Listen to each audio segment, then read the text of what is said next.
Iran ने help मांग ली है इंडिया से। मैं आप लोगों को बताता चलूं, कुछ लोगों को वैसे भी पता होगा, लेकिन कुछ लोगों को नहीं पता, तो बताता चलूं, ये वही ईरान है जिसने अब से कुछ ही दिनों पहले, कुछ ही हफ्तों पहले इंडिया को गजा से कंपेयर किया था कि भाई इंडिया में भी गजा जैसी सिचुएशन है। एक टाइम पे क्रिटिसाइज करना और फिर कुछ ही दिनों बाद इंडिया से हेल्प मांगना, ऐसी क्या नौबत आप के जो ईरान है उसने मदद तलब की है, वो हेल्प चाहता है इंडिया की, यानी ईरान इस वक्त मदद मांग रहा है भारत से। तो देखें, अगर हम देखें तो इजराइल भी मदद मांग रहा है भारत से। इजराइल ने तो जो नक्शे दिखाए थे नेतन्याहू ने वहां पर खड़े होके जनरल असेंबली में, यूनाइटेड नेशंस में, उसमें जो एक मैप था उसमें इंडिया की कंट्रीज भी, जिसमें उन्होंने कहा ब्लेसिंग जो था जिसके ऊपर, उसमें इंडिया भी शामिल था। और फिर वो तो मदद मांगने की उनको जरूरत ही। पाकिस्तान के मैं वीडियोस देख रहा हूं तो पाकिस्तानी ये कह रहे हैं कि नहीं, वहां पे जो अरब देश हैं उनमें वो जज्बा ही नहीं है इस्लाम को लेके। ये सब जो अपना पाकिस्तानी गाना गाते हैं, बात इस्लाम के जज्बे की बात नहीं है, बात यह है कि वो लोग भी नफरत करते हैं ईरान से। जी, अरब स्टेट्स भी नफरत करते हैं ईरान से। बहुत कम लोग हैं जो ईरान को पसंद करते हैं। दे हेट ईरान, उनके अपने पॉलिटिकल रीजंस हैं।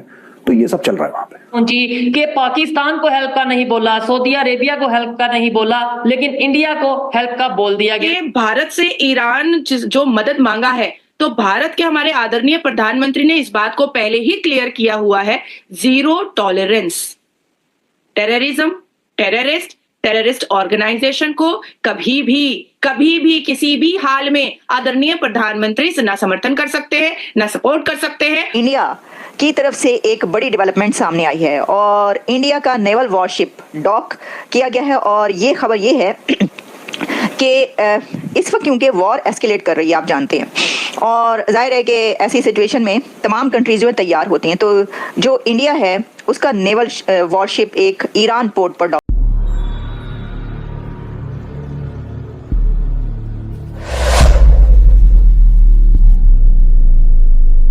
ईरान ने हेल्प मांग ली है इंडिया से। मैं आप लोगों को बताता चलूं, कुछ लोगों को वैसे भी पता होगा, लेकिन कुछ लोगों को नहीं पता, तो बताता चलूं, ये वही ईरान है जिसने अब से कुछ ही दिनों पहले, कुछ ही हफ्तों पहले इंडिया को गजा से कंपेयर किया था कि भाई इंडिया में भी गजा जैसी सिचुएशन है।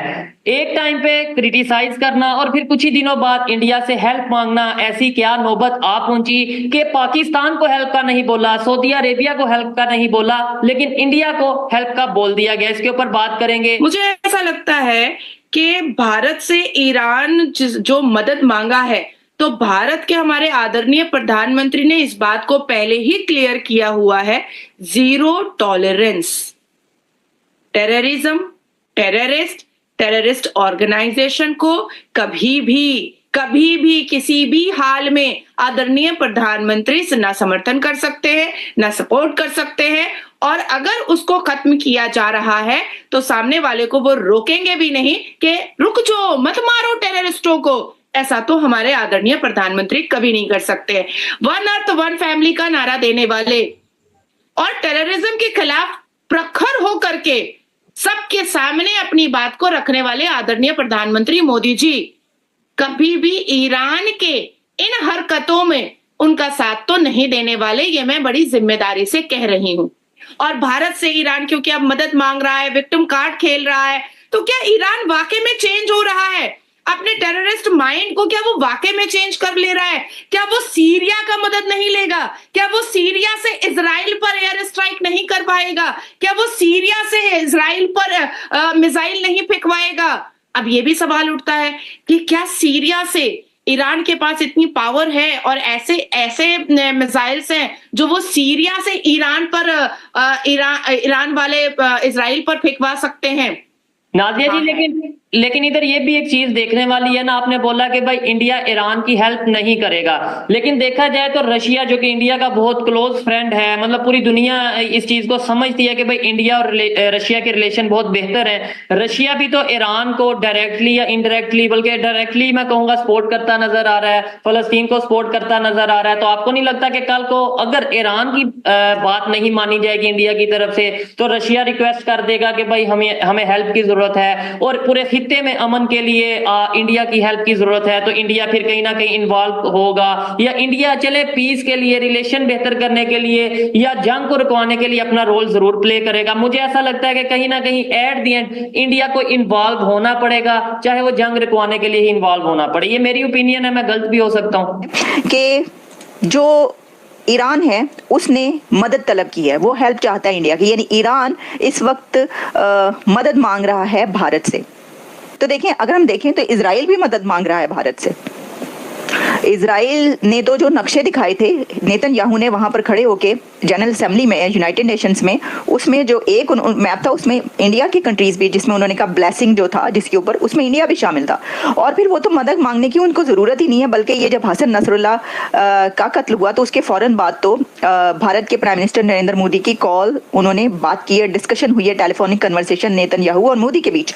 तो ऑब्वियसली जब ऐसी सिचुएशन है तो इंडिया एक ऐसा कंट्री इस वक्त है, इतना ताकतवर है, एक ऐसी पोजीशन में है कि ऐसे किसी भी बड़े एस्केलेशन में दुनिया की उसको देखा जाएगा। कुछ कंट्रीज देख रहे होंगे उसकी तरफ इसलिए कि हमें मदद चाहिए, कुछ कंट्रीज जो हैं वो ये देख रहे होंगे कि हम देख रहे हैं कि आप किसका साथ देते हैं, ये तो है ना। तो 3 Indian naval warships, INS Shardul, INS TIR and ICGS Veera arrived in Bandar Abbas, Iran on Tuesday as part of a training mission in the Persian Gulf। वैसे तो ये देखिए एक ट्रेनिंग मिशन है, ठीक है, और ट्रेनिंग मिशंस होते भी हैं। हमें ये भी देखना होगा कि क्या आया, इसका पहले से शेड्यूल था ये। अगर तो ये पहले से शेड्यूल था फिर तो ये नई कोई डेवलपमेंट नहीं है, यानी वो सिर्फ उन्होंने किसी जंग की वजह से या ईरान का साथ देने के लिए या इजराइल का साथ देने के लिए उस जगह पर वो जो वॉरशिप्स हैं वो भेजे हैं। लेकिन अगर पहले से जाहिर थी तो फिर तो उसमें कोई है नहीं। अच्छा, ट्रेनिंग फिर ये the ships were received by the Iranian navy ship Zahra, और इसमें growing naval collaboration between India and Iran, ये बात जो है ये चल रही है, ये कल से खबर आ रही है कि ये जो है ये हुआ है। और फिर इसमें कहा जा रहा है कि objective of this visit is to enhance maritime cooperation and mutual understanding between the two nations, a vital step in strengthening maritime cooperation, engagement and fostering mutual understanding, जो कि दोनों कंट्रीज की नेवी में जो ये कही जा रही है। लेकिन क्योंकि जो डिप्लॉयमेंट है that comes at a critical time as tensions escalate between Israel and Iran, तो पर्टिकुलरली हम ये देख सकते हैं कि क्या जो ईरान मिसाइल अटैक्स हैं ऑन इजराइल, ईरान ने जब इजराइल पर मिसाइल अटैक किए उसके बाद इंडिया की तरफ से ये नेवल वॉरशिप्स डॉक किए गए ईरान पोर्ट पर, तो फिर तो ये इजराइल के हक में हुए। इसका मतलब है कि ये इसलिए किए गए कि वो देख रहा है, भारत देख रहा है।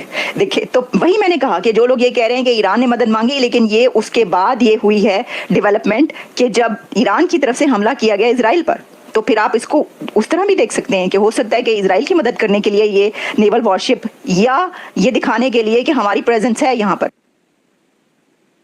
क्या इजराइल खुद को बचा पाएगा, चाहे ईरान सीरिया से मिसाइल फायर करवाए या ईरान से खुद ही बैठे बैठे ईरान फायर करवाए? हाँ, इजराइल बचा लेगा। इजराइल के पास 98% कैपेसिटी है, क्रेडिबिलिटी है, कैपेबिलिटी है अपने आप को सेव करने की। एयर डिफेंस कवर एरो 3 का नाम सुना होगा पाकिस्तान, जो इजराइल के पास बहुत ज्यादा स्ट्रॉन्ग पावर है। डेविड स्लिंग किसी भी तरीके का एयर स्ट्राइक और मिसाइल चुटकियों में रोक देता है, जो इजराइल के पास ही सिर्फ है। आयरन डोम, इसका भी नाम सुना ही होगा। ये भी इतना पावरफुल इजराइल के पास है कि किसी भी तरीके का कोई भी एयर स्ट्राइक या किसी भी तरीके का कोई भी मिसाइल आएगा और छोटे से छोटा या बड़े से बड़ा एयर स्ट्राइक हो, उसको सेकंड में रोकता है। तो इजराइल को इस बात की चिंता नहीं है कि सीरिया से मुझे मिसाइल फेंके जाएंगे या ईरान को डायरेक्ट फिर से फेंकेगा। वो खुद को सेव कर लेगा, और जिस एरिया पर ये एयर स्ट्राइक होने का अंदेशा है, इजराइल ने उसको खाली भी करवा